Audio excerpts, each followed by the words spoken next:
Happy Telly Tuesday for the Lipstick Pickup. Happy Telly Tuesday. I'm here with Jack Brunson of Jack's Guitarcheology. Woo!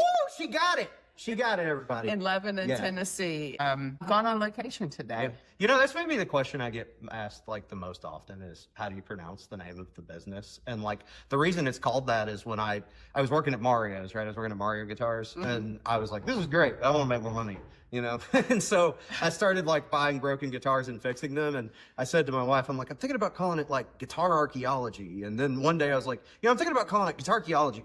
Wait, that's better. Yes. You know, that's much better. It's a tongue twister for me. I'm not sure why, because I'm a fairly good reader, but every time I look at it, it confuses me. The grand irony of this is I'm a little dyslexic, so it's funny that I'm making everyone feel uncomfortable, literally, you know? Yeah. He's got a great logo. I can't wait to introduce my listeners to Jack Brunson. Many of them already know who you are because people know who you are. I go to New York and there's a sticker for Jack's Guitarcheology. I have been slapping stickers up all over the country for like a decade. Yeah, but so they know you too. Some people will like, they'll send me a picture, like, there's like, dude, I'm in Chicago and I'm in this bar and there's your sticker. I'm like, oh, I put that there when I went and saw Ted Leo there or whatever. Street team. But if you look at his logo, he's got, is that the two pickup? What model of Silvertone? So that's the Silvertone 1457, which is the two pickup 25-inch scale one. The 1448 is the one pickup short scale one. And the reason that I picked this guitar for my logo was this was the first Guitarcheology guitar. Like, Guitarcheology would not exist without lipstick pickups, right? Yes. Lipstick pickups it was one of my like entrees into this, because when I was 18 years old, my band, I was in a band called Uncle Skunkle and the Scarecrow Family Band, and we were a like garage rock, the Mummies, Dead Kennedys, punk, rock and roll, rip roaring kind of band. And I don't know how we landed this to this day. It's one of the best shows I've ever played, but we got requested by Jack White when he first moved to Nashville with Third Man Records to play a like private party that he was throwing. And the headliner for the night that we were playing was the Dex Romweber duo. And I'm a huge Dex fan. I'm still a huge Dex fan. Rest in peace, Dex. No, he's still around, isn't he? Did he pass away? I'm very sorry to tell you. No. I knew Sarah passed away, but I didn't know he had already passed. Yes, Dex Romweber. Was it like last year's? Yes. Oh. After Dex, then. If you don't spend all day on the internet, you're so busy. I fix guitars more than and I just learned the other day that Dave Thomas from Parabooboo passed away earlier this year, and I didn't know about it, which is crazy.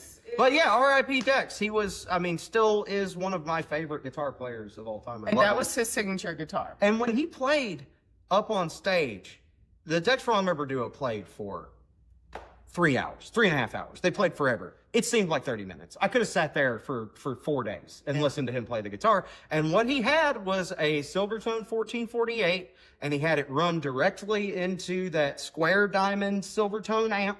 Mm-hmm. And he had that mic'd, and Sarah was on the drums, and that was the band, And he got so many tones out of that guitar that it like, I was 18, I'm sitting there, I'm like, here to here, he's like, I'm in the front row sitting in a chair. He's right up above me. I'm like, could almost spit and hit the guitar, And so like, I'm just sitting there and I'm like, how is he's not running any pedals. He's not running, and he would just, the way he played it and like literally the tone was in the hands, right? Wow. So I was like, here are these really cool vintage guitars. At the time, you could still get them fairly cheap. And so what year was this? That would have been 2010. Okay. And so a couple years, the year I graduated high school, moved to Nashville. And so a couple years after that, I guess it would have been about 2015, 2016, my cousin, who dabbles in buying and selling storage units, he buys like a whole lot unit and piece of Storage War stuff. He called me and he said, hey, you're into guitars, right? I'm like, yeah. He's like, I found this one. I was wondering if you could tell me anything about it, blah, blah, blah. And it was this guitar. It was a Silvertone 1457 with the amp case and all of that. You've got one for sale here, right? I have one I have the 1448 for sale right now. Yeah. I have this one at home. I should have brought it. To talk about it, but I still have this one. So I took it to work. I worked at a guitar place and Mario Guitars Guitar Mill. And I took it to work, and I stayed after work for like an hour and a half, and I cleaned it up, and I cleaned the frets, and I oiled it down, I blew out the electronics, and strung it up, and it played pretty good in the And end. Jackson, the guitar business. Yeah, well, and no, I did all that, and I was like, I paid my cousin $300 for the amp and case and the guitar. Oh, that's a good deal. Pretty decrepit condition, you know. And then I spent an hour and a half, and I cleaned it up. And at the time, a nicely cleaned up, good playing with a working amp and case sold for $800 or $900. So I was like, that's double profit, you know. That's 200% profit. That's insane. And so like, I got the wheels a turning, and then I bought a Tasco bass that had a big wide gold foil pickup, like a Kauai Tasco kind of made bass. I did that, and then after that, I took the money I made on. I kept both of those for a while, and then I took some money that I had, like $500. I bought like, I don't know. Then it was about a dozen broken guitars. They were all First Act Harmony. They were garbage, but I fixed them. I resold them. And I took the money I made from that, and I reinvested it, and I fixed them, and I sold them, and then, I told people once upon a time it was a snowball that I could have, like, easily, like, and caught it, and stopped it from rolling downhill. But now I think if I tried to do that, it would just, like, kind of roll me over and keep me going. It's in, what do they call, perpetual motion? Yeah, it's reached critical mass. It's just not... I can't really stop it at this point. Like, I have guitars around here now that I'm like... Did we buy this? And the guys are like, yeah. This is mine. Yeah, these two are hers. Yeah. But you can't see it, but we're sitting in a room full of like 200 or 300 guitars right now. And behind the desk, there are always maybe 2 or 3 dozen and guitars. in the bathroom. And there's 2 in the bathroom, and I've got 150 more at my workshop over there. But I'll be behind the desk, and I'll be like, where the hell did this come from? And they'll be like, oh, we bought that in, or we traded that in the other day. Like, my joke is that I get up every morning and I shake 3 guitars out of my hair, Boy. And you've got a workshop adjacent. Yeah, it's about 3 blocks away that we keep. I've got about another 150 there that I mostly use as projects that need to be worked on or pull apart kind of stuff. We do a lot of pull apart. This morning I went to Instagram. When I first started my lipstick pickup, unpaid journalism career, so people made me immediately aware of you. And I went to Instagram because of your logo and your reputation for having unusual guitars, lipstick pickups. You have probably one of the best selections of the newer Dan Electros when I come in here. It's like one of the only guitars we deal new. We deal Aria and we deal Dan Electro. Yeah. And I don't really like doing new guitars. I don't think that's where the future is. Yeah. And I like old stuff. I think old stuff's cool. And I don't even mean old stuff as in stuff from the 50s. I mean like this is a guitar from the late 90s that's kind of weird. I'm a big fan of that. Oddball stuff. Yeah. But that's what your reputation is. Well, and I mean, some of the best Dan Electro stuff is the 90s, 2000s Korean. Yeah. So that stuff is great, I went back to Instagram to see how long we'd known each other, and we were connected since January of 2024, which means when I first started, I opened the Instagram account to try to build my community. Mm-hmm. And if you remember, at some point later, I came out here. When did you start the podcast? I published my first one maybe 2 years ago, but then I separated with the person I was doing them with, and I unpublished all those. I rebooted. Like all amateur podcasts, I got off to a wobbly start. In January, I hit restart, and those are my official start date. Yeah. But I've been working on this knowledge for 5 years and working on the podcast for 3 and building the community since late 2023 and 24, and that's when I became aware of you. And do you remember that I came out here with another gentleman named Kenny? Yeah. He was my guest in my Airbnb next door. Mm-hmm. And he's a guitar player and he loves guitar podcasts, and he was into the whole story too. He was a PRS guy, but he started enjoying the conversation, and that's why he came out with me that day. And I met you. I remember that. Yeah. And we've been planning on doing this ever since. For a year and a half now. But yeah, I was already aware of you somehow before you came to the store. I don't remember how. I think someone had been like, "Do you know there's a girl who's completely dedicated to lipstick pickup?" And I was like, "That's crazy. Like that's such a niche specific me thing that I should know about." Yeah. I have my little market, which is, it's about the Dan Electro story, but it's also about the guitar. I am as interested in the people who play them as the people who sell them. the crazy maniacs. We all are insane. Yes, You're all yeah, insane. Yeah. I have a lot of respect for what you do. Yeah, I've never met a completely sober or completely sane guitar salesman, I tell you. What good would it do?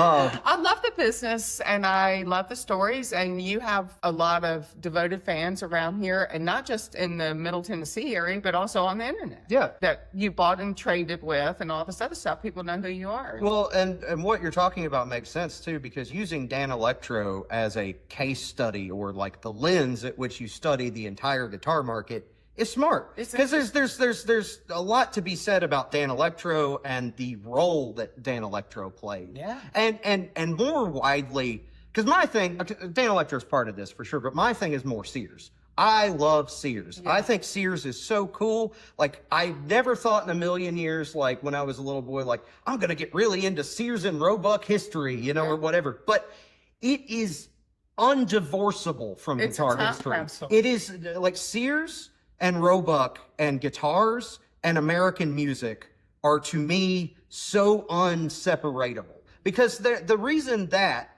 most musicians, I'll tell you a story. I'll tell you a fun story. Yeah. All right. So in the 30s, right, you've got two companies in Chicago. You've got Harmony Guitars and you've got Sears and Roebuck. Both companies started 30 some years earlier in the 1890s. In 1930, I forget when, but in the middle of the 30s, Hawaiian music was at a fever pitch, right? We were considering taking Hawaii on as a state. Like, the Hawaiian craze was in full, South Pacific and all of this in the 30s and 40s. And so in the 30s, Sears buys Harmony, but not because they want guitars, they want ukuleles. Yeah. That's why they want like ukuleles and they want lap steel guitars. They want the Hawaiian music guitars. But my firm belief, and if I ever get down to doing my podcast, this is probably what the first episode will be about. Okay. But the reason that rock and roll exists in America, in my opinion, is because of Hawaiian music. Because since Sears and Roebuck was in a position to own Harmony in the 30s because of the Hawaiian music, they were in a key spot because they already owned a guitar manufacturer 20 years later when the electric guitar took off. So, like, if you'd have not had Sears and Roebuck with that Harmony connection, you would have still had Fender, and you would have still had Gibson, and you would have still had Epiphone. But those guitars are expensive. They're very expensive. And Sears and Roebuck guitars, like $89, $29. You could get a Harmony sent to your house, you know, for nothing. So it is my personal belief that, like, yeah, you would have a lot of, like, Sears, Harmony, Dan Electro, all of these dime store guitars, they are working class instruments. Yeah. They are instruments for sharecroppers. They are instruments for factory workers. They are Robert Johnson had a guitar because of the Sears and Roebuck catalog. Yeah. It's almost an assured possibility. Yeah. Growing up where he grew up, there's no way there was a guitar store. There's no way he drove hours to get to wherever. The only reason he had a guitar was a catalog got delivered to his house. He went, I want that one, he called it. Or somebody else did and sold him that guitar later, right? And I think a lot of those bluesmen are like that. And then I think a lot of the, like, 50s and 60s garage rock bands that became the most, like, you know, influential rock bands in the world. Yeah. I don't think they would have, you know, they all, Jimmy Page, you know, played a Dan Electro. He hit a Silvertone amp in his Marshall. You know, like, they loved those tones, and they had accessibility because of that company. Somebody, I can't remember who said this, and you're making a great point about that. It wasn't just the price point, but it came to your house. Mm-hmm. Not everybody lived in the city where you could have gone to a store. You know, sometimes you would have found these things in stores. If you lived in the country, you could still have it delivered. It was the Amazon of the time. It was. It was. And there's an interview. Or the Sweetwater at the time. Exactly. There's an interview with Steve Cropper, where, and I think it was an acoustic guitar, but it was coming from Sears and Roebuck, and he'd been mowing lawns all summer and giving the money to his mother. Finally, and he sits on the porch and he's waiting for that truck all day long, and it's coming delivered from Sears and Roebuck. And I can't remember what kind it was and who. Probably a Harmony or something. Yes. Yeah. And it was that Sears and Roebuck catalog. They have this guitar that you're talking about at the Country Music Hall of Fame here in town, or not the Country Music Hall of Fame, but there's one of the like music instrument Hall of Fame museums here in Nashville, they have this harmony that Oh, you're talking about. I it could saw be it. the Yeah. musicians or the. I think it's the Musicians Yeah. Hall of Fame. They have a great Yeah. selection. But They I'm- have 3 electric guitars, by the way. But yeah, I know. I saw it. Yeah, but I'm pretty sure they have the exact harmony that you're talking about. That was Steve. Oh, Steve Clapper's. Yeah. Oh, wow. Yeah. And I read it and it made me think about mail order. Mm-hmm. You know, it was about mail order, not traditional mail order where it gets delivered by UPS, but it comes on a truck and it comes from perhaps a postman. It's an accessibility that we are just entrenched with now, Yeah. right? Like it's an accessibility that we almost come to expect. Yeah. But it was revolutionary, at the time to be able to be like, and there was a period in time. I know that this is a lipstick podcast and like Harmony's kind of off the beaten path, but Harmony's a company It's that part of the whole Yeah, story. I get very passionate about Harmony. I care greatly about Harmony as a company. I think it's a very interesting company. But there was a point in time in the mid 20th century where Harmony had made half of the musical instruments on the planet. They were mass producing instruments in a way that almost isn't done now. Like it just. They were making American-made instruments at an accessible, affordable price that you could get shipped to your house, and you didn't have to drive 4 hours to get. And that's why all these blues and rock people had guitars to start bands with. Back to your business. So you've got a brick and mortar store here in Lebanon, Tennessee. It's in downtown Lebanon. Historic Square. And it's beautiful. Yeah, I love it down here. Yeah, I mean, the reason why it's a haul out here, but I don't mind coming to see you because it's a pretty drive. See, more people are doing it. More people are coming from Nashville out here to see me. So I There's get a them. lot Yeah. of stuff to Franklin, see around Nashville, here, yeah. yeah. I get people who come from Kentucky, Georgia too. Like I get people who drive to come. The little downtown square is great to walk around. There's a bunch of other little boutiques, a vintage store, a brewery. It's a really nice like. If you live in Nashville and you want to pretend like you're in a small town for a day or two, you only want to drive 25 minutes. Lebanon's a great place to get out of the city. And it doesn't matter what day of the week either. Like it's the day. The reason why we're recording today is that Tuesday is your day off is when the store is closed. Yeah, so we're Wednesday through Sunday. I work Wednesday, Friday, Saturday, Sunday in the store. And then I work Tuesdays in the workshop because no matter how I try, at the end of every week, there's a handful of jobs that like, I just can't do here, or I can't do with people interrupting me every 4 minutes, and I just kind of need the concentration brain space. And then for a while, I was working Tuesday through Sunday and only taking Mondays off.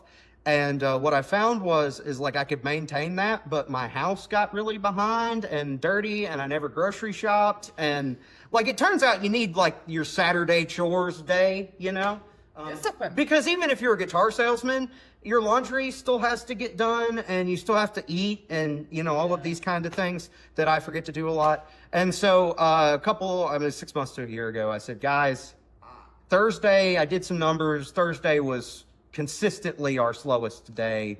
And so I said, you guys take the stores on Thursday and I'll use Thursdays to catch up on other projects, do my landscaping, go to the grocery store, etc.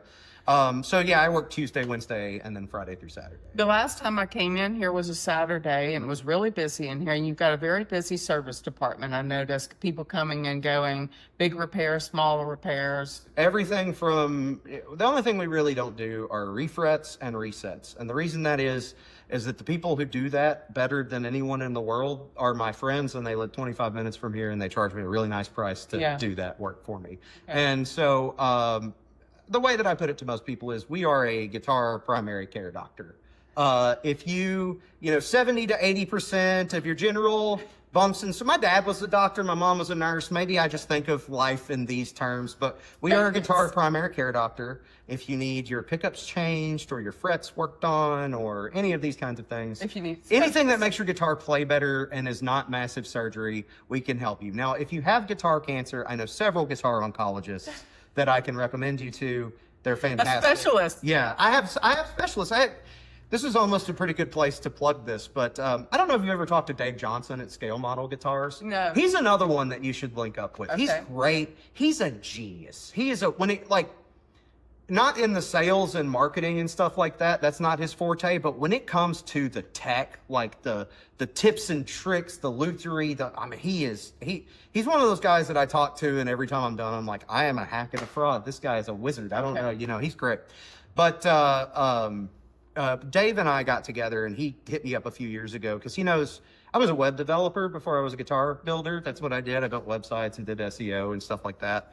And he wanted to put together a list of all of these specialists. Oh, the list? Yeah, and so we put together. I'm going to stop and tell you that was another person who made me aware of you was Wade Kofer. Oh, dude, I love Wade. When I podcasted with him, he goes, we've got this list and we've been working on it because the city's getting bigger and harder to drive and we've got this list. So, yeah. Wade is another. Talk to my listeners about the list. Wade's another wizard. I like Wade a lot. But yeah, the list started 2 or 3 years ago. Dave contacted me. He said, I'd really love to do this and I'd really love to get you on it. And I'd really love to get a bunch of these other people that we're friends with on it. And so that, because the impetus of it is that he wanted to get to where he was only doing refrets, because he can sit there. Not everyone can do this, you know, it's taken him years to get this good at it, but he can sit there and knock out 4 refrets a day at $350 a pop, which is good money, you know, and so why would he take other jobs when there is plenty of that work to be done, you know, and so that's all he does now is refrets. And he got to where he was like, people would come and was like, I need a setup, I need a reset, I need a brace repair, and he'd be like, I don't really do that stuff anymore, I'm really just trying to focus on the refrets and my own builds. And so he got to where he was like, you know, any bracing repairs and acoustic stuff, he was housing out to Gerald at Music City Vintage, who is another person that I work with quite a lot. Or, you know, Elliot Pride, or Rhett's Frets, or Seawind Strings at Chad's. There are, you know, a ton of different guys in the area. And so he thought, wouldn't it be great if we just had a, like, Excel sheet, basically, that was who they are, where they are, and what they specialize in, and how to contact them. And so that's available on our website if you are interested. I send people there a lot. You know, it's helped me, because my thing, like Dave's refrets, is setups and pickup swaps and stuff like that. If we could do nothing but just sort of routine maintenance, I would be thrilled. I like doing some of the other bigger projects, but usually when they come in on customer guitars, they're more stressful. They're more fun when it's something I own and I can just kind of mess around with it. Okay, here's a question. You know, I don't play, but I'm familiar with the needs of the players. If I had a lipstick pickup guitar and I came in here and I told you, I feel like one of these lipstick pickups or my pickup has kind of gone flat or it needs something, what would you tell me to do? I would recommend you to Wade, actually. That's, you know, I'm actually just now getting into pickup work. I'm the way that anything works when I'm, say, R&Ding a new service for the shop, is that we do it, because we process a lot of our own inventory, because 70%-80% of the guitars on the floor in our store are ours, like I own them. Yeah. And I feel a lot more comfortable experimenting and doing stuff on property that I own, because if I get up, then... You have a lot of modified things. And I do a lot of modifying, and I do a lot of... what's that line Samuel L. Jackson says? Hold on to your butts. You know, the hold on to your butts style lutherie, where this might work, it might not, but I'm not going to do that on something I don't own, right? Because that's a gigantic liability. So generally what I do is when I get to flirting with a new a process or service, we'll buy the stuff, we'll start doing it here and there on our own stuff, and then when we've done a few and I feel really comfortable with it, then we'll start taking customer repairs. But I just bought like wax potting stuff and some other stuff. To wind the pickups. Yeah, to do rewind and wax pot pickups.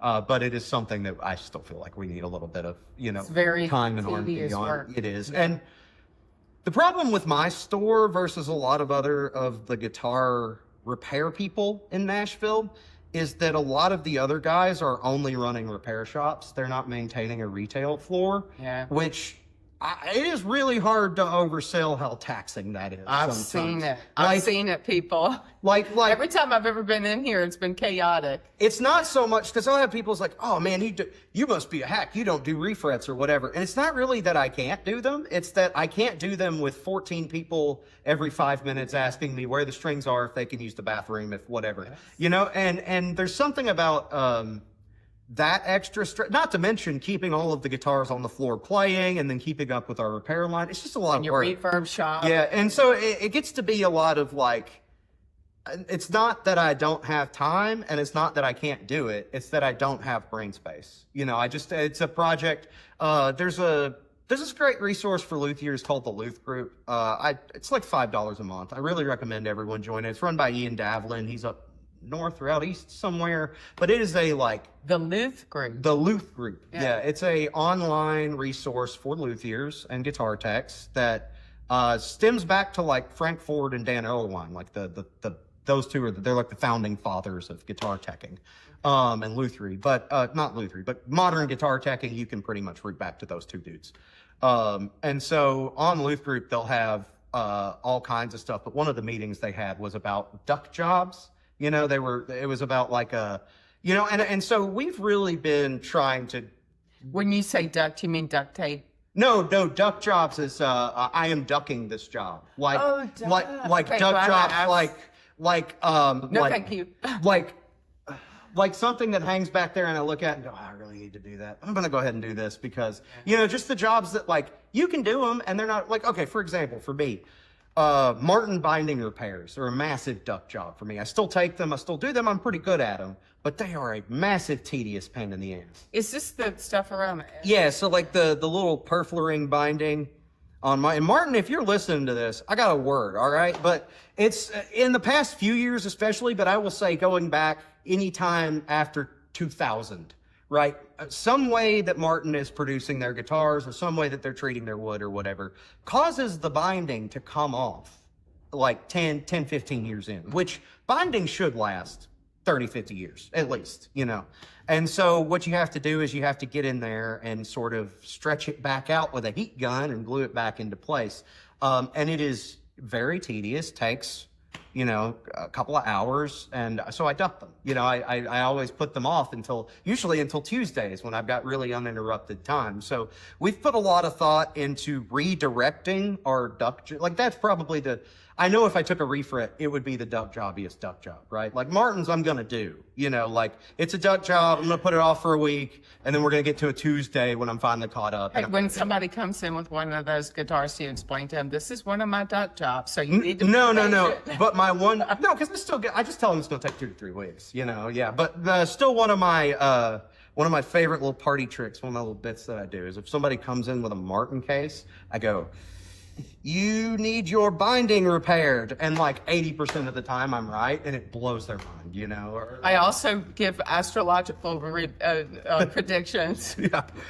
Oh, I'm one of those old school, like, room reader magicians. You know, I just know that if there's a Martin case, 70 to 80% chance they're here to get their binding glued back on. You learn these things. Yeah. But that all to say that, like, I've been taking the list that me and Dave put together has been a great way for me to take my duck jobs. And, oh, there goes Chad. It's a great way for me to take my duck jobs. That's one of my guys walking by the window. I'm sorry, I got distracted. ADHD hit again. But I'm taking my duck jobs and I'm farming them out to other people that specialize in them and that they're not duck jobs for. Which inversely, like people like Dave, right? And y'all share the resources. Yeah, right? yeah, they send me business because, like, okay, Dave, who does refrets, right? He doesn't want to do setups because the setup at our shop, a setup is $60 plus strings. At most other shops in Nashville, setup is $75 plus strings. You know, which is just take the strings off, clean it, check all the intonation, check the points, check the relief, just make sure good total tune-up, you know? But a lot of these guys that don't have, like retail locations that have set store hours, they have to do the same sort of orchestrating, whether it's a $500 job or a $75 job, right? So it's kind of a pain for them to do 20 setups when they could do 5 refrets, right? Because they only have to do 5 pickups and drop-offs versus 20. And we have a retail store with set hours that people can just, you know, cycle through and drop off whenever. So I send my refrets to Dave because I don't have the mental capacity really to concentrate on them, and I know there'll be a duck job for me. So if and he sends setups to me because they're duck jobs. If a customer came in and you would send them, would you take it or you would send those customers to that person? We've done it both ways. Yeah, I'm happy to do it either way. Yeah. And generally when we take it and pass it along, you know, we don't really take a fee or anything on that. It's community. Yeah. But yeah, I've done it both ways. A lot of people choose, you know, because I tell them, I'm like, you know, I'll get it to him next time I see him. It might be a couple of weeks, you know. And so they generally choose to just take his, you know, I'll write out their information and give it to him, and they generally choose to meet up with him themselves. Yeah. But we have done it both ways. Actually, for Gerald at Music City Vintage, we actually take those more often than not. Is Music City Vintage a brick and mortar store? Yes, Where is It's that? great. It's in Berry Hill. It's over by like, do you know where Sunflower Cafe is? Yes. Yeah, it's right there by like the Guitar Center, Sunflower Cafe. I It's eat back in there the, all the time. You at should go. Louise and Sunflower. It's not. I love Music City Vintage. Now that being said, not particularly a guitar store for me. I mean, it is in that I go a lot and I play all the stuff they have there, but they carry some of the nicest stuff I've ever seen. Oh, okay. And I mean, they'll have the occasional Dan Electro or whatever, but you're far more likely to see your Burst Les Pauls and your Okay, really when you nice. said Sunflower Cafe, did you mean out here in Donaldson or Berry Hill? Berry Hill. You said Berry Hill. Yeah, Berry Hill. I got to check that out. Shout Yeah. out to, Yeah, shout out to Bo and Gerald at Music City Vintage. We do a lot of work with them. we got lots of people to shout out. Yeah. We got so much. Gerald is my, like, if you need your neck reset on your 50s Gibson, he is the guy in town to go to. I love his work. Yeah. By the way, to the listeners, we're going to call this episode Family Reunion because it's all about the community. And I'm going to explain how this all goes together and DNA and You know, genetics. I'm realizing talking to you now, maybe the thing that I do better than being a guitar salesman or being a guitar tech is I'm just really good at knowing people. You know, like my dad had this adage that I think really like burned into me at a really young age. My dad said, have a guy for everything and be a guy for something.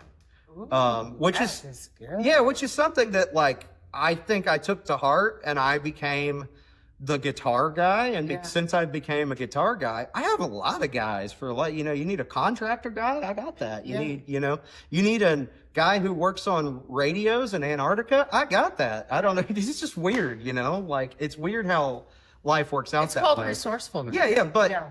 I think firmly what I'm getting to is that in order to be a part of a community, you have to have something to offer. Yeah. Right? Like you can't just be like, I'm here and I'm blah, blah. You gotta, have a specialty, be good at this or that or whatever. But we're talking about the Nashville lutherie scene and the guitar tech scene here is unlike anywhere else in the world. And I hear this from all of my reps and people who come in like for example, the other day, the Diodario guy came in and he was down from New York because they're a New York company. And he was talking to me about, new products and all that. He had, we placed an order and all of that. And he said, yeah, well, I'm headed off to Shiloh's now, I'm going to go head over there. And I was like, oh man, tell, Paul and George and Jay, tell them all I said, hey, I really like those guys. And he was like, man, that's so weird. And I was like, what's weird? And he was like, any other city I go to in the United States, Chicago, Omaha, you name it, any other city I go to in the United States, if I go into Bill's Music and I say I've just been to Bob's, I'm like, that charlatan. I hate that guy, But here he said, I just left Fanny's. And when I left Fanny's, I said I was headed here. And they said, oh man, tell Jack we said hi. Yeah. We really like his shop, blah, blah, blah. And when he was leaving here, I said, oh man, tell the Shiloh guys I said hi. I really love their shop. I send them business all the time. But we have such a privilege to non-compete here. Because everywhere else in the country, you're competing for business. There's only so many guitar players. You would never meet the guitar demand in this town. That's true. You will never meet it. There could be twice as many of us as there are, and we would still have plenty of work. I remember when Wade Cofer told me about the list, I thought, I bet that's been very helpful to people. It's Especially these professional musicians who need things done. It's mission critical. Yeah. And need something repaired. and not to mention the talent on that list. I mean, Dave at Scale Model does Billy Strings and Molly Tuttle's refrets. Yeah. Gerald at Music City, they do like $500,000 guitar repairs. Yeah. It's just, we are so fortunate here if you are a guitar player and you live within an hour and a half of Nashville, you have access to more guitar resources than almost anyone else on the planet. Right? It's Guitar Town. Yeah, it's a guitar town. There are probably more guitars in Davidson and the surrounding counties than anywhere else on the planet. Called Nashville Guitar Town.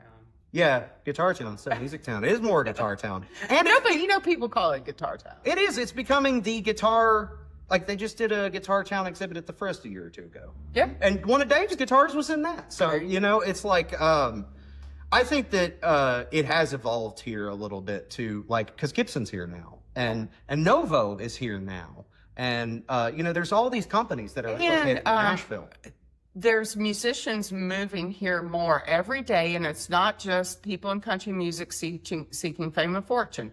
You have international musicians from all over the country and the world deciding that Nashville is the best place for them to live because they can get things done. Recording, lawyers, guitar work, everything. Oh, all the time I meet Irish, English, Australian, Danish, German people who moved here, and they're like, I love music, and I want to play. I want to sing your song. Fiddle players, violinists. Pedal steel is. Yeah.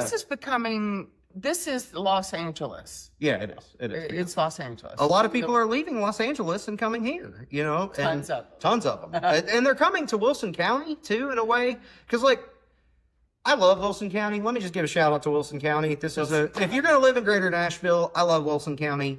You can fool yourself into thinking that you live in a small town, but you are 25 minutes from Ethiopian food. And that's why I love Wilson County. That's true. Any show, any concert I want to see ever, I'm 25 minutes from it. That's true. But at night at my house, I can see the stars, right? So it's kind of the best of both worlds. My wife grew up in a small town. I grew up in a small town. And so for us, living in Lebanon makes a lot of sense. Yeah. Because neither of us want to live in a small town again. We just want to fool ourselves into believing that it's all drivable. Yeah, and I always tell people about Lebanon. Have you ever heard the Ron Sexsmith song "Lebanon, Tennessee"? No. I'll have to play it for you. Do you know who Ron Sexsmith is? That name sounds familiar. He's a singer-songwriter from Canada, and he's recorded a bunch of stuff here in Nashville. And in the early aughts, I believe maybe 2001, he had a record that was produced by Steve Earle and his torch twang. Anyway, and he's got a song on there called "Lebanon, Tennessee," and I always tell people that song is a very good description of Lebanon, Tennessee. Interesting musical history. It's Lebanon, by the way. Lebanon, yeah. Lebanon. Yeah, I get asked a lot. They're like, if I'll talk to somebody who's from LA or New York or whatever. Where are you guys at? We're in Lebanon, Tennessee, and they're like, "Are you saying Lebanon?" And I'm like, "Yes, but no, not really. You have to say it right." Just like Biloxi, people called Mississippi Biloxi. It's Biloxi. Yeah, it's Biloxi. It's not Biloxi. Yeah.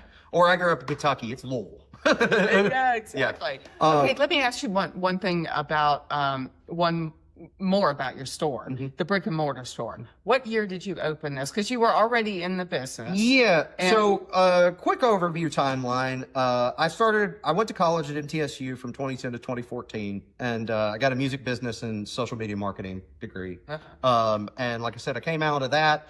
About 3 months after that, I started working part-time at Guitar Mill Mario Guitars. Where was that? They're in Murfreesboro. Oh. And they shout out to them and plug for them. I did not leave because I do not love I worked there for 7 years. They make you've probably never heard of them because they do mostly very Fender traditionalist, Tele, Strats, Jazzmasters, stuff like that. On the Guitar Mill side, they make really high-end parts. They mill bodies and necks, and I did a little bit of that. And then on the high-end side, they do full custom vintage recreation. So if you want like a 52 Tele or like a 62 Strat, they'll do it to the letter, Did you start when you were in school, working there when you were in school? No.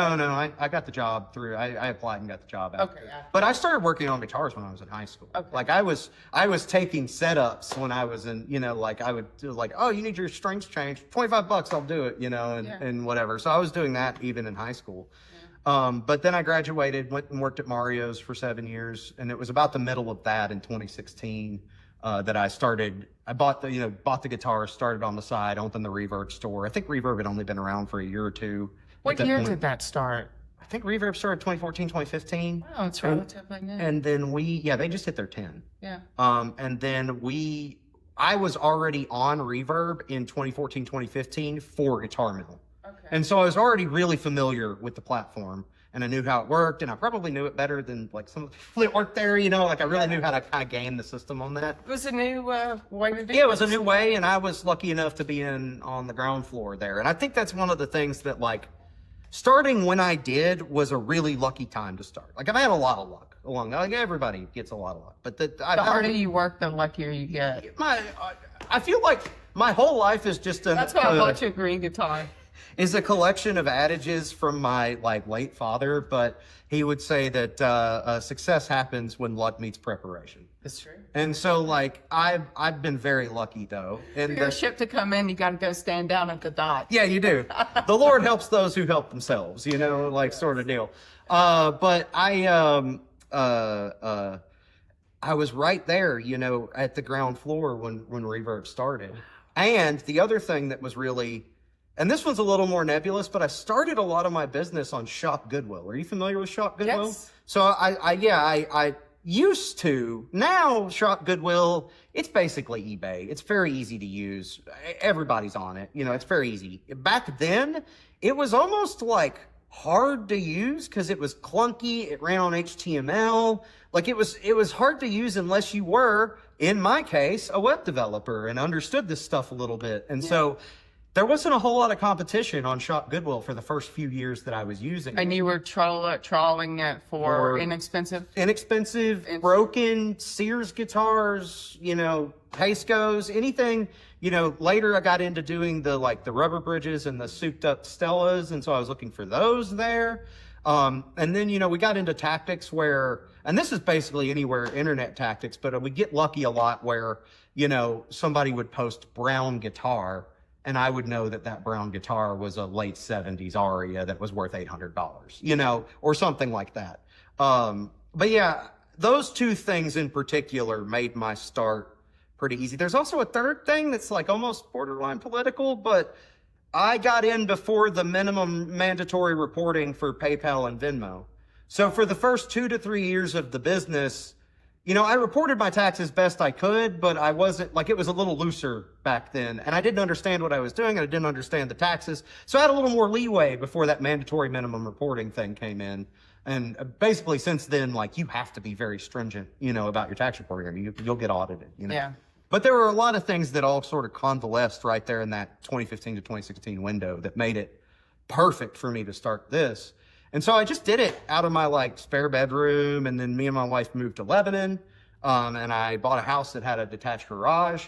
And so I spent 9 months building out the detached garage, insulating it, putting in AC. And then I ran the business out of there for 2019 for two or 3 years. And then in 2021, my wife and we had just taken a sugar fast. We'd done like 8 or 9 months without eating refined sugar, which was like, I need to do that again because I've gained like 15, 20 pounds since I started the store. I need to work on that again. But we were breaking our sugar fast and we were going to go get blizzards at Dairy Queen. Yeah. Which is like, we were like, what's the most ridiculous thing we can break a sugar fast blizzard from? Ice cream was the thing we missed. I almost could do away with everything else. Ice cream, it's just, I don't drink alcohol anymore. So ice cream is like my main vice now, you know? But we were driving across town to the Dairy Queen, which ended up being bad, by the way. It was not very good. I was really disappointed in my sugar break, you know? Yeah, in your mind, it was going to be so amazing. Yeah, well, it wasn't even that the blizzard, it just didn't make it very good. It was kind of runny. It wasn't, anyway, it doesn't matter. We're driving back. This was like one of the most consequential, life-changing things of my life. So I can't really complain about the food that much. But we were driving home, and around the corner from this building is another building that my landlord's own, and they had a for rent sign in the window. And at that time, Jamie and I had pie in the sky, like, oh, it'd be fun to own a store, you know, one day. We had almost, did you ever hear of Media Rerun in Murfreesboro? Mm-mm. So Media Rerun was this long-running video game and media store for a long time. And I was really close friends with the owner. He needed to get out of the business, was looking to move, a bunch of other stuff. He was going to sell me that business for like a hilariously low number of, like, he was going to sell me the properties and everything for like $8,000. It was going to be hilariously small. And then I was kind of going to expand it to be media and guitars, you know? But that didn't pan out. This was like pandemic times. And the landlords wanted pre-pandemic rents in peak pandemic. And I told them, absolutely no one else on planet Earth is doing this right now. Why are you doing this? And they said, we're going to fill the space. And blah, blah, it didn't work out. And that had kind of wetted our whistle to like, it'd be really nice to own our own thing and stop working for other people and blah, blah, blah. And so we saw that for rent sign after the Dairy Queen. And my wife said, just call about it. Oh, surely we Was can't. it this very unit? It was around the corner, but it was the landlords for this unit. And so I called them about the rent on the other place. Turns out the other place was like huge. It was like 3 times the size of this spot, which this spot's decent size. Do you know how many square feet you've got? It's like 1,700, 1,800. Wow, it feels a lot bigger, I will tell you, because it's got tall ceilings. And I'll tell the people who haven't been here yet, he goes up. He's got these guitars up the wall. So Yeah, I built got all a lot these, of guitars by the in way. here for Yeah. it to be 1,700. I really toiled over the like how was I and two, we're in a 125-year-old building right now. Yeah. So I can't go into this brick. This brick Yeah. is structurally unsound, and my landlord would kill me. So it was really like a challenge to figure out how we go up. Oh, I see how you did that. Yeah. So these are just stands. They're free forming. This free setting. They're on wheels. You can push them around. Oh. But they're they hold 20 guitars a piece, and you can go 2 rows with them. But yeah, we built that. We had to build the middle stand too, just because we had to get really creative with the space. Got a lot in here. Yeah. I am a liquid that fills my containers. I have learned. I'm very good at filling space. But my wife said, call about the space around the corner. Surely we won't be able to afford it. And we called, and she said, oh, this one might not work out, but I have another spot that's going to come available soon around the corner. And she took us a couple days later and showed us this spot. And the minute I walked in here, I was like, done, sold, whatever you need me to do. It was a price that you thought you could do. The price was good. I mean, the price was the price, whatever. But when I walked in the front door and I saw the exposed brick and I saw the clean concrete floors and the shotgun style setting, like I saw this. I saw it almost exactly as it is in front of you right now. I walked into this empty room and I saw more or less this. Yeah. And I was like, I can see it. I can see it so easily. And the brick looks so good. And the brick has provided us an added benefit of it is really like unified our online listings because they all have this antique brick in the background, and so it's made like when you go to our reverb store, it's very consistent. Yeah. Because it's the same, background the whole time. But that was summer 2021. Hey, you keep talking. I want to sneak off. Can you keep talking? Yeah. So that was summer 2021. And then we moved in here. We signed the lease, and we're probably in here by Black Friday. More cowbell. More cowbell. The most cowbell. I made that. He's got a cowbell display over there. He's got plenty of guitars and So those cowbells are electric. Really? You can plug them into an amplifier. Yeah. You want me to show you? Yeah, let's do it. All right. I think I still have this plugged in. Oh, I do. Most annoying and loud thing. Does that cowbell go to 11? Oh, I should get 11 knobs that go for these. But I tell people those are the most cowbell. I love it. But we did our first pop-up Black Friday 2021, and then we opened for good January 2022. Oh, awesome. Yeah, and I've been here for, God, I guess it'll be almost 4 years in November. So that's crazy. And I still get people who come in here every day, and they're like, I didn't know y'all were here. And I'm like, we've been here for 4 years. What the heck, man? Well, you are in a corner. We're tucked back. And you're next to it. This is a music store right next door. Yeah, so this is a piano shop. They do the same thing that I do, just with pianos instead. They buy old vintage pianos. Those two are so smart. They are. You feel like people come in and We send business all the time. The other real nice benefit of having the piano store next door is about half a dozen times a year, they buy a piano that they can't do anything with for one reason or another, and they dismantle it, and I get the wood. Oh, wow. So I've got piles of like old growth spruce and ebony that were once piano keys and stuff like that. You can make guitars out of? Yeah, I made bridges out of them. I've made saddles out of them. It's awesome. So I've gotten I've got a bunch of like oak and stuff in back stores. I don't even know what I'm going to do with it, but it was old growth oak, so it seemed hard to say no to. But I got them that spot. Matt and I, the owner of the piano store, have been friends basically since I moved to town. I met him not long after through a mutual friend. And he was over here at the store because he's a guitar player too. So he was over here just buying some cables or something. And he was talking like, man, we'd really love to get next door, or we'd really love to get downtown is what they said. We'd love to be down here. They were hidden out behind Demos's kind of in a warehousey kind of spot before. And I said, well, I know the guy, I know that whatever they were going to put next door just fell through.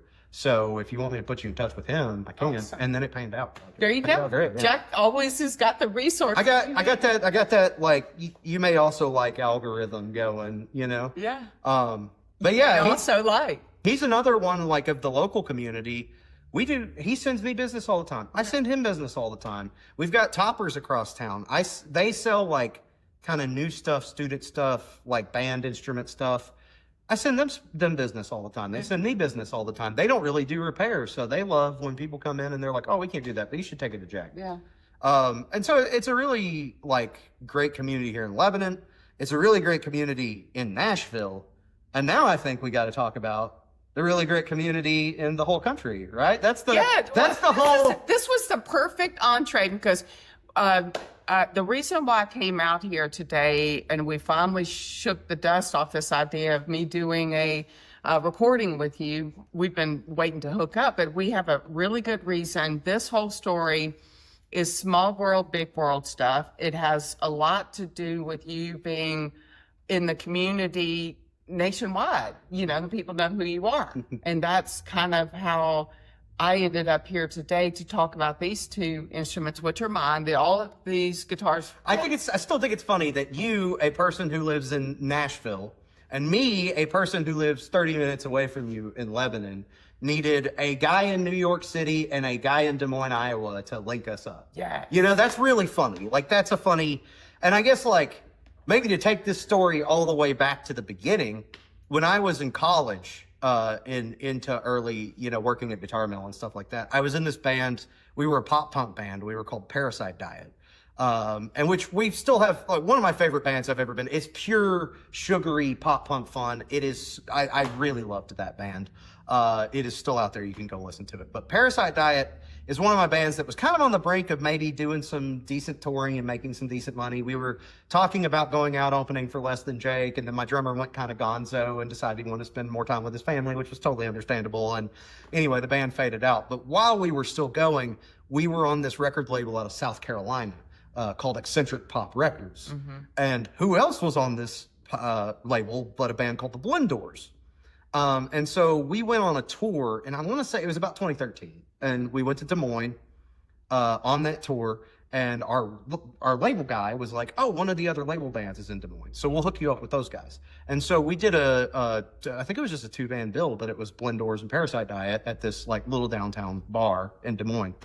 And played the show. It was great. Met Trevor and Ian, and they were super sweet, the guys in the Blendors. Shook hands, kept up for a little bit, went on with our lives, right? Went back home, went on with our lives. So fast forward 7 or 8 years probably to, me getting this.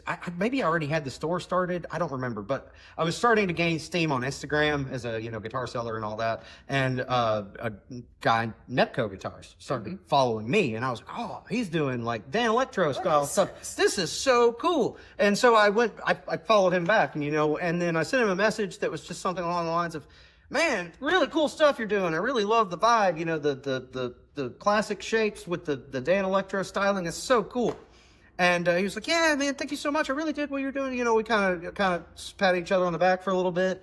And I said, so where are you at again? And he's like, oh, I'm in Des Moines. And I'm like, oh yeah, cool town, Des Moines. I played a show there once. It was a good time. And he was like, oh, where did you play? And I was like, I don't know. It was some dinky basement, bar, and there was this band called the Blendors that played with us, and he went, no way. Now, once y'all started talking, then did you remember each other? It was that. It wasn't when we started messaging each other. We had no idea. Small world. And then it wasn't until, maybe we texted for 30, 45 minutes, an hour or something. And then somewhere in there, I was like, where are you getting to Des Moines? I was like, oh, I've been to Des Moines. I played a great show, blah, blah, blah. And that is when we realized, like, oh, I've known you for a decade. We met, for whatever ago, And Ian and I, he is one of my best friends that I have spent the least amount of time. Yeah. With, right? Because, like, we have hung out. Remote friendship. Yeah. We have hung out 3 or 4 times over the course of 15 years, But I would struggle to think of someone I have more in common with as far as the gear we like, the music we like, the pop culture we consume, the bands and music that we listen to, you know, just... Okay, explain to my listeners who don't know already, if you were to explain Nepco as a guitar maker, what is he doing? What is Ian doing with, or has been doing, and still will with Nepco? What was he doing? So at the time, he was making straight up V's. Yes. That were, you know, Dan Electro styled. Yeah. And when you in my opinion, no way at all looked like Gibson V's. Yeah. At all. Yeah. But he was staying true to the tone and the theory of the Dan Electric guitar. It's masonite top and bottom, bound with the swoopy thick guard, and it had the look. He nailed it. He was doing that. You know, of course, he got the C&D a little bit later and had to modify the shape, which I honestly think has been kind of good for the guitar. Like, I kind of like this little, you know, bevel he's had to add to differentiate it, and I think it feels more truly Dan Electro than the V did, because it reminds me of the old like 50s Cadillac wings, you know, kind of got that vibe, and I think Dan Electro's kind of had that vibe. I'm going to tell people and my listeners and anybody else who's watching what Jack is talking about, and this isn't a big secret. It was in Guitar World or Premier Guitar. What happened is the lead singer for, is it Rat Boys from Chicago? Yes. I couldn't remember who it was. Yeah, it's Rat Boys, and I've listened to them, by the way. It's good stuff. A fairly famous musician got one. Yeah, a fairly successful indie band from Chicago does a video, and eyes pop out. I can't remember her name, Sarah something. Eyes pop out, and that's actually the headline. It was either in Guitar World or Premier Guitar. Eyes pop out at this. What? Everybody goes, it's a V, but it's like a Dan Electro, but it's a V. And in a world where people are trying to do the wackiest things imaginable, it even got attention. And what happened is that Ian Williams of Nepco Guitars then got a cease and desist order or a letter that said, you can't make these anymore because of the literal quality of the V. And so he stopped. Well, technically, when Gibson patented those shapes in the late 50s, they held a trademark on the V guitar shape. Yeah. So it has no bearing on what the guitar looks like on the whole. Yeah. It has to be different from that even keel and his symmetrical were not shape. enough. And they weren't. No. And a lot of people, this is one thing I want to point out, because I'm not in the guitar business. I don't play music or anything else. A lot of people say you could find that. And you could. You could if you had logic. If you had money, yeah. It's already it's stacked up again. Oh, they send you a letter and you stop. I don't mean to get into the legal thing. I'm sure. I don't want to go down a rabbit hole about legal. I'm just telling you that for somebody of his size, they send you a letter and you just stop. Yeah. When Ian, I'm going to explain how I met Ian, and then everybody. Can I do one slide aside on the if you had lawyers, you could fight that? Yeah. My last boss's name was Mario Martin. That is his name on his birth certificate, right? And he was, when he started his company, making his guitars under Mario Martin Guitars, which he had every right to do. That is his legal name. Yeah. Martin, C.F. Martin, sent him a cease and desist and said he couldn't produce guitars that said Martin on the headstock, regardless of whether that was his name or not. If he'd have had a few $1 million, and taken that to court, he could have won. Yeah. But they have the money and the power. And as anyone knows, Gibson, Martin, especially Gibson and Martin, but all these other big guitar companies, they're very litigious. They're very protective of their... They have staff that do nothing but send these letters out all day long. And so the reason why this episode isn't about fighting power. I'm just letting people know that if they want to know the history of Ian Williams and his Flying V guitars. I think it was a happy accident, though, because I think what he landed on is much more of the spirit. Well, we're going to get into how I came to own one, and it's because of Jack and his community, okay? I started my podcast about 3 years ago, and my original fascination, and we've talked about this at length, is the electric sitar. That was my touchstone. I'm interested in the choral ones. I'm interested in this. I've owned a couple of Jerry Jones one, And in the winter of last year, I started dreaming about a flying V electric sitar with 2 lipstick pickups. Did you already know about Ian and Nepco before you started dreaming? Yeah, okay. I'm getting there. I just wondered if you plucked Flying V sitar out of the ether. The reason why I plucked the Flying V is that I've grown up with the Flying V. You don't have to be a musician to understand that this is the most rock and roll guitar ever. Yeah. Okay. And so I grew up watching people play them, and my maiden name is Vardaman. And this one was all about my father. Okay. He wrote a book called Call, Collect, Ask for a Birdman. Everything was about birds. He was a champion bird watcher. And the more I worked on my podcast, the more I said my father was a resourceful person. I read a couple of pages the last time we talked. And I wanted this built. It's a vanity project, and I wanted it built in honor of my father. And my father used to always say, "You've had people hear your name wrong. They really hear my name wrong. They think Vardaman is spelled B as in Victor, Ardaman. When I say on the phone, people think I'm saying Vardaman. The whole time I was growing up, my dad always said, my name is Vardaman, B as in Victor. So I started dreaming up a new electric sitar, and I said, I want it to be for my father, V as in Victor Vardaman. And that is why I've already appreciated Ian's work, but that's why I wanted a Flying V electric sitar. And I did a podcast in January with Rob Mastriani, who has a a horde of Dan Electro-esque guitars. He's got Jerry Jones. Oh, he's got a pile of Les Pauls in the corner of his room too. But he loves these guitars, and he owned a sky blue and white one, and he lives in Manhattan. He bought it from you. Yeah, he did. Off of Reverb. Yeah, he bought it on Reverb. I remember chatting with him too, yeah. Yeah, and he loves anything lipstick pickup related. That's his thing. He probably owns 5 Jerry Jones sitars. Yeah. That's what a nut he is, okay? And when Ian Williams pops up with this one, he had to have one. And it wasn't a sitar. It was a double hum? Yeah, no, it was I think it was a double single. Or maybe it was maybe it had the lipstick hums in it, but yeah, it was like a sonic blue. It was actually, hold on. Yeah, go get it.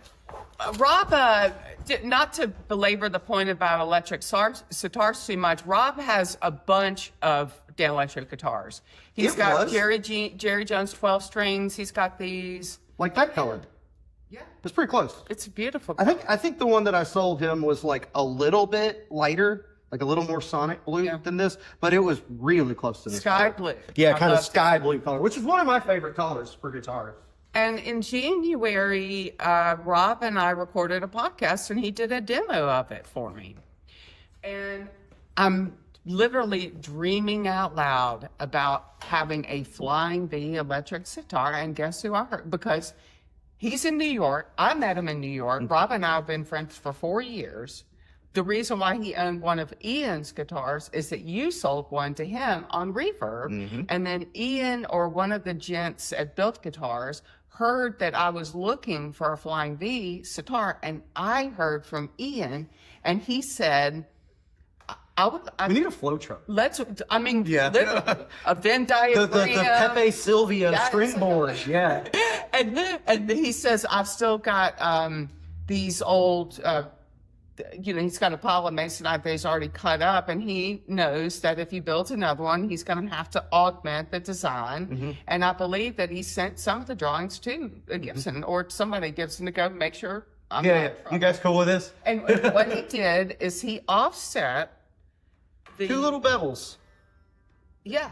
That just come in. And it's also, but here, check this out. It sits a little better, yeah. One leg is shorter than the other. And I'm going to tell you something. Slightly asymmetrical. Yeah, I'm going to tell you something about my father.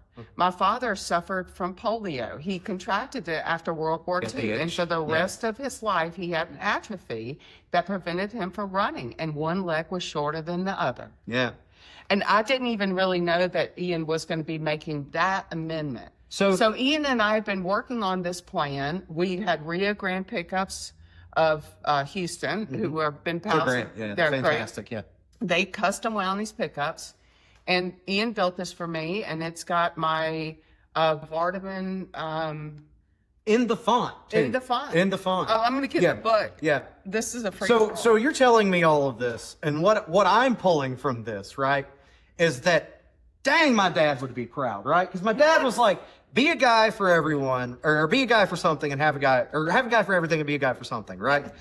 You wanted a flying V sitar, and indirectly, I had a flying V sitar guy. Man, you know, and it took a game of telephone to get us there, but ultimately it was my guy, you know? So like, and I said this to you in private, and I've said this to much to Ian's chagrin, I think, but to me, Ian is, you know, fortunately Jerry's not with us anymore. Yeah. And I know a lot. Well, Jerry Jones. Jerry Jones? Jerry Jones is alive. Is he? Yes. I thought he passed away a couple years ago. No, he is alive. He's from my hometown. We know. Is he just retired? Is that what He's it is? retired. Okay. He's not making guitars. He will not answer emails or anything else about guitars. Jerry, if you listen to this, I am so sorry. He's dead, but he's still alive. He doesn't want to talk about guitars. I thought one of the other guys had told me he had passed, but I No, I may be wrong, but I either way, Jerry's not working anymore. He's elderly, retired. Yeah. And to me, Ian is what filled that hole. You know, he is the millennial Jerry Jones. The whole somebody making Dan Electro inspired construction techniques, but modern boutique quality instruments, you know, robust versions, better improved second generation versions. And I think that maybe gets down to like Jerry's success and Ian's success comes straight down to the Dan Electro was a very utilitarian, well-designed instrument to begin with. Yeah. You know, it was a workhorse. It was a square block Chevy of a guitar, you know? And I think that's why you've had some people coming, because they were cheap guitars back then. They were what you gave Timmy for Christmas when he was 14.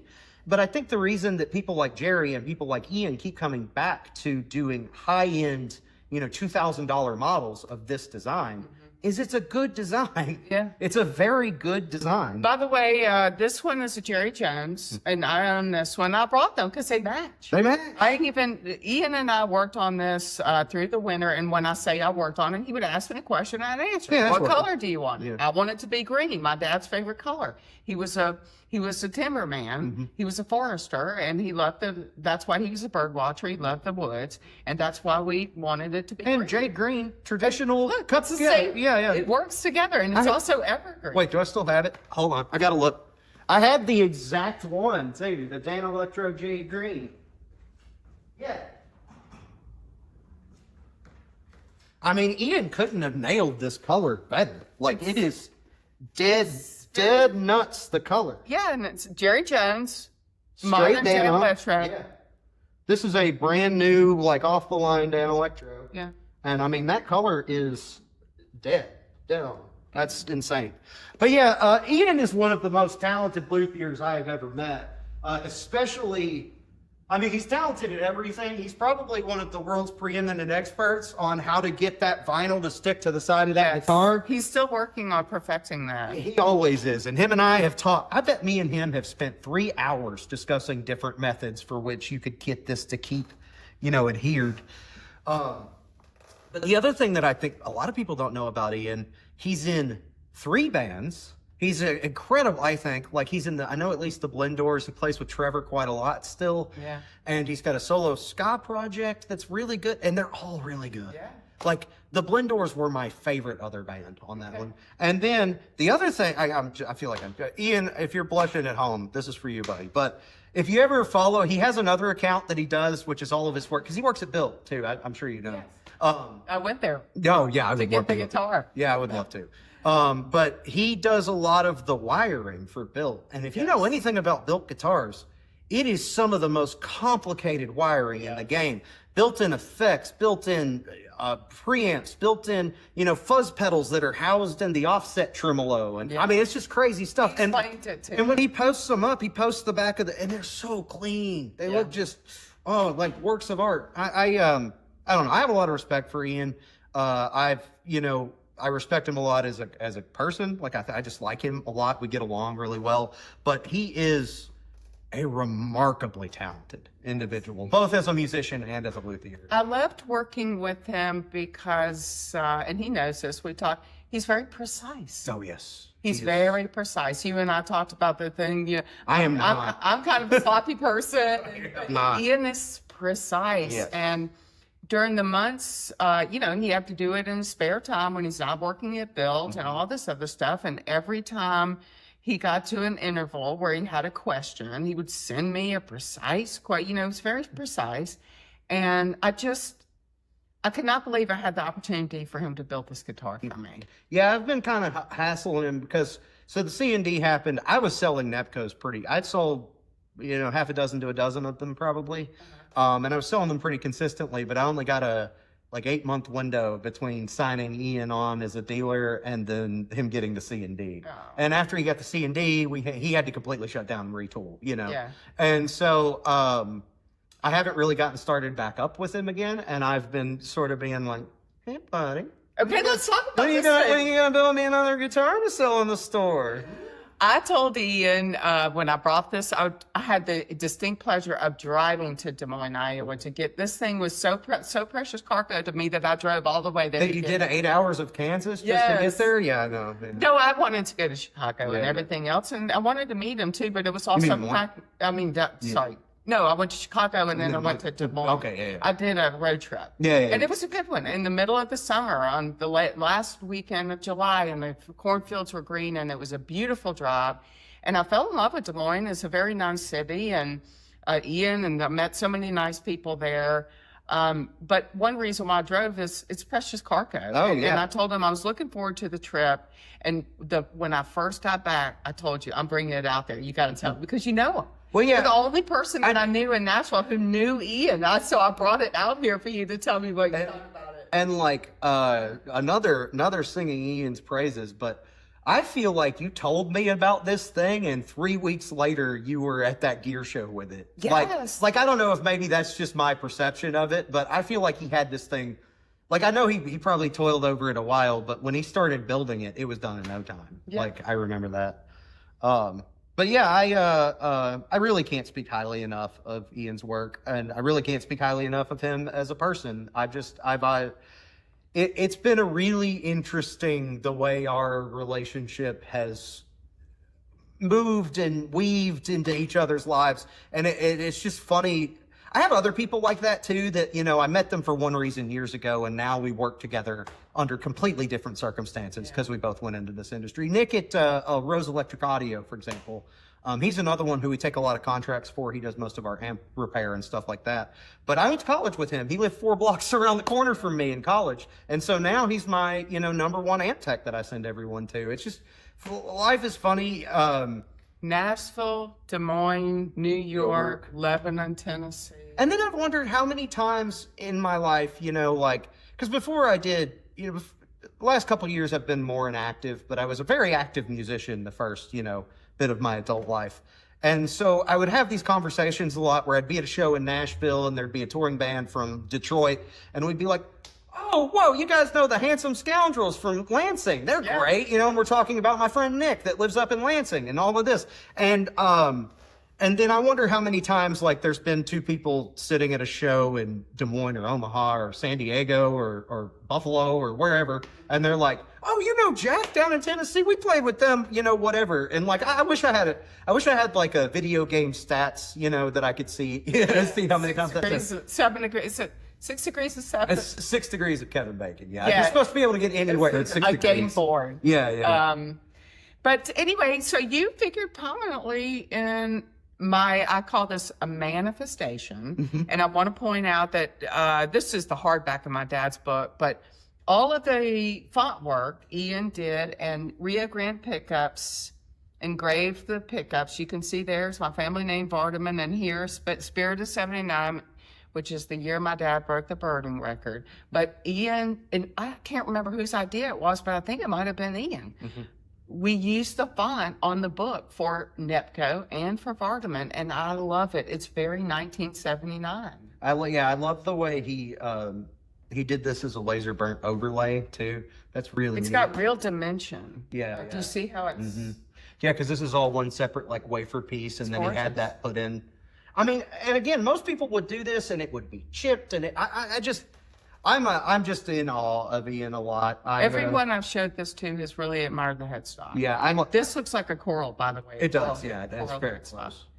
I want you to play for us. Have I gotten most of the things that I wanted to convey about your guitar shop? I think so. I mean, I'll do the pitch real quick. And my hope is that you've been playing guitar for 2 years. You've been playing guitar for 55 years. Every time you come into Jack's Guitarcheology, you should see a guitar you've never seen before. Yes. And that's like, one of my buddies, when I first rented this place, I started hanging everything up, and I started, because I had 150, 200 guitars when I opened this place. Yeah. Which a lot of people, they ask me, they're like, how do you get into this? I'm like, start doing it now. Because if you want to try to open a store and buy 200 guitars, that's the only reason I was able to do this. I already had the inventory, or some of it anyway. But I was hanging stuff up, and I had everything going. And I've got this, he's an old punk. He's from Murfreesboro. His name's Whack. I've known him for like half my life. And Whack comes in here, and he takes a lap around, and he goes, man, this is awesome. This is like a guitar store full of just the best pawn shop finds. Yeah. And I was like, that's what I'm going for. Yeah. Collection here. Well, my thought process on it is that if you want 3-tone Sunburst Strats, and you want black BD Les Pauls, and you want blonde Telecasters, there are 5 other guys that got that covered way better than me in Greater Nashville. But what there's really not a ton of is affordable, interesting, and good sounding, because look at your logo. Yeah, it lets people know what to expect. Well, that gets back to why I think the Dan Electro design is so good and utilitarian. That's why it's my logo, because I'm a utilitarian working class guitar store. It's Masonite. Yeah, it's Masonite. It's Masonite. It's the lipstick tubes. This is not tone wood. Yeah, it's practicality. I'm a very practical person when it comes to gear, and I'm very much a utilitarian. And so, to me, guitar stores have always fallen into 2 categories, right? There's your Sweetwater catalog come to life, the brand new Squires and whatever else on the wall. And then there are the interesting used and vintage stores, but most of them suffer from this, what mere mortal can afford to even walk into this place? Yeah, but right? There's lots of them. And I get people who walk in here. I've had people walk in and walk out because they just assume the store's too expensive. just because that's the vibe that guitar stores have been putting out for so long. Yeah. And then I have people come in here and they walk through and they look and they go, holy crap, these prices are not bad. And that's really, it defeats the whole purpose of guitars if only doctors and lawyers can afford them. For real. And I'm saying that being the son of a guitar playing doctor, right? But guitars are not wall art as, they can be, but for the most part, they are meant to be played, And so I want to make sure that the guy who's playing down here on Broadway 2 nights a week, that works a dishwashing job at Demos's between gigs, can still afford to buy it. That's a legendary steak restaurant here, by the way. Yeah. I mean, there's nobody who's a musician and a musician only in Nashville. You got 4 side gigs, you got whatever. But I want to make sure people who are taking a full run at it, who are doing the singer-songwriter thing or doing the country band thing, there is a period of time for about 2 years where they don't have any money. They're playing and they're technically making enough to cover their bills, but they don't have discretionary funds, right? But that is the period of time, too, to which you can make a very powerful customer for life. Going back to Dave at Scale Model, he got in with Billy Strings in that period of a few years where Billy was really trying to make a run of it, and he was just playing small clubs in Nashville. And it's really paid off because Dave goes, kid, you're really talented. I'm going to help you out. I'm going to do good work for you at a good affordable price. And now he's, doing, massive. And Billy's telling all of his very famous friends to get work done by Dave. Yeah. And so, I think we, every echelon of the guitar world has its place, right? There is a place for collecting really high dollar items. And there's a place for building really unique art pieces. But I don't think we should lose the forest for the trees, I think is what I'm saying, is that so many people get caught up in the guitar collecting that they forget that this was supposed to be for musicians and specifically for poor musicians. Going back to the thing we started this whole thing with was we have great music because people like Robert Johnson and B.B. King could get guitars, And so I think that there's ultimately, my life mission is not to make a buku of money in the guitar business. It is to make sure that musicians that would make really great music have access to instruments that would allow them to do so. Yeah. Well, I don't play guitar, so I need somebody to play this one for me. I will. And I want you to show people I want you to tell people. I told I told Ian, I'm going to bring this out to see your buddy Jack and get a tonal review. And so this is the tonal review. Tonal review. Actually, I'm going to go ahead and put this out here into the ether. I am a bass player. All right. Okay. So like my guitar playing, very unimpressed. People come in there like, oh, you own a guitar store. You must be a pretty good guitar player. I'm like, prepare to be disappointed. But Oh no, I want to know what you think about it. Okay, this is a Jerry Jones single baby sitar. And it's different than this one, and I kind of want to explain to people why. do you know, is the scale length a little shorter on this one? Is that the baby? I'm not the person to ask. You are. Well, I'd need a measuring tape to do it. Yeah. But, well, let's see. I can just kind of eyeball it, but No, I have been told that one reason why this one is extra twangy has something to do with it just being a single pickup, and also the how close it is to the buzz. That's pitch. it. Okay. Yeah, that is what that's what makes this one so twangy. It's not the single pickupness of it, because if that single pickup was up here, it would sound completely different. But it here is this we've location. got 2 pickups. So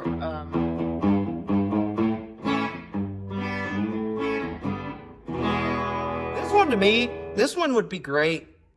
I don't know if you could lead instrument this one really well. I think if I were going to track in the background of like the Costello track, say, that has or some of the early, like we were talking about, I Had Too Much to Dream last night, where the sitar is just like kind of atmospheric in the background. Yeah. This to me is more of a lead sitar. Yeah. This one would be one that you would, if you had a line or you wanted to trace your guitar line with the sitar to give it that extra sizzle, this would be the one I would use for that. it's interesting you make that observation, because I'm coming to feel that Vinnie Bell carried his baby sitar around a lot when he was going from studio to studio. So, yeah.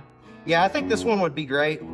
Put a little booster overdrive on it, and it would be a really killer lead sitar sound. And I think that's mostly just the pickup location. Like, I think that twanginess just makes it would cut through a mix really good, I think.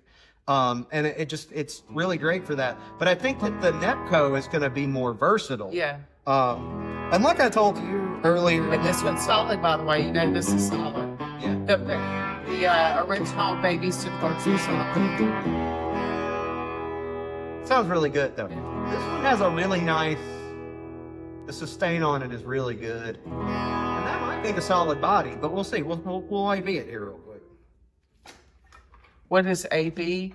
Oh, A, B. Oh, AB. Yeah. Ah, I'm learning the Yeah.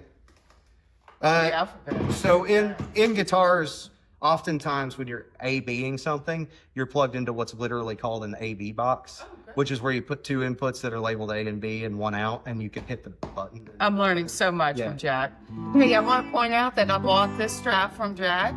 Oh, is it a Soldier? Yeah. It is a Soldier. Soldier straps of Yeah. Chicago. They are fantastic. And they're spelled S. I love their name. It's Yeah. so clever. SOUL, like soul. Soldier.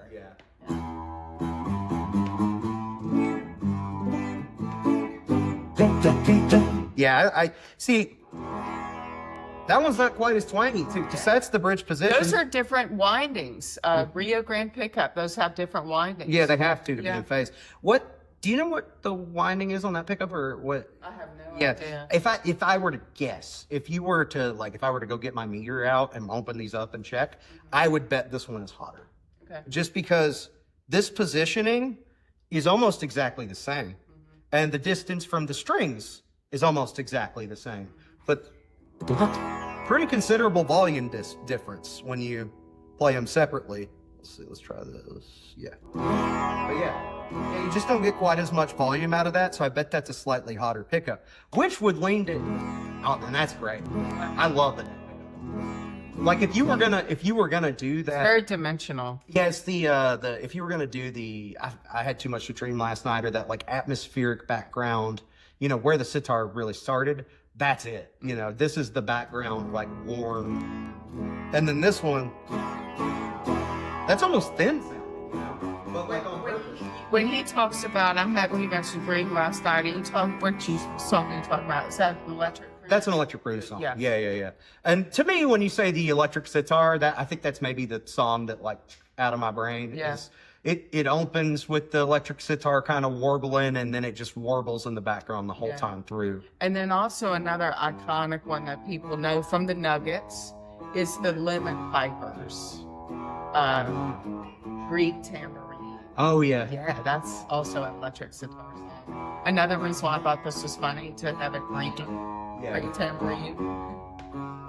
I've never asked you, what's your favorite song that features the electric sitar? I am on a war against the incessant ranking, but I will tell you that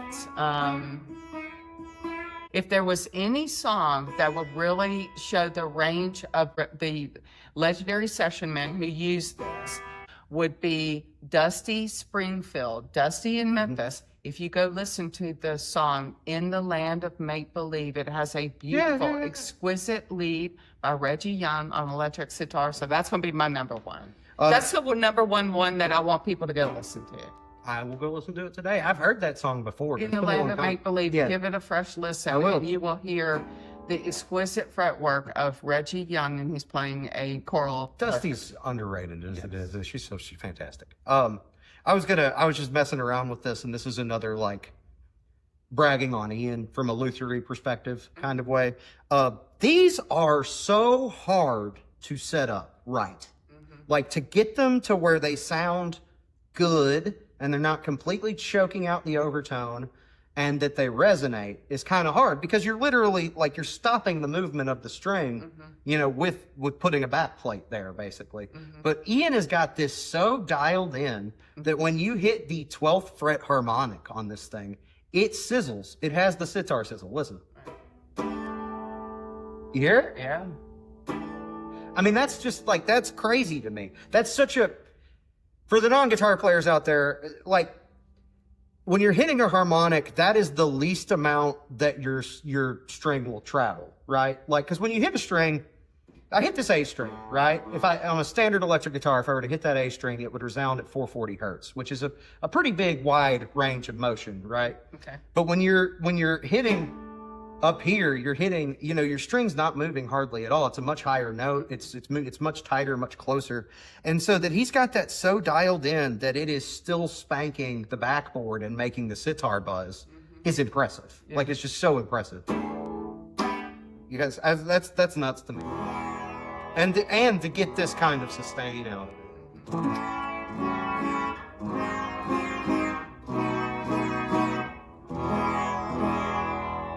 Yeah, this thing sounds great.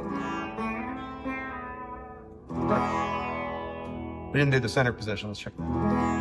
Oh, yes.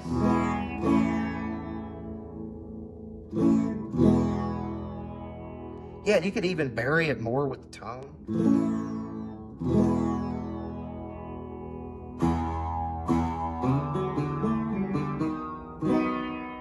I like that center position a lot on this one.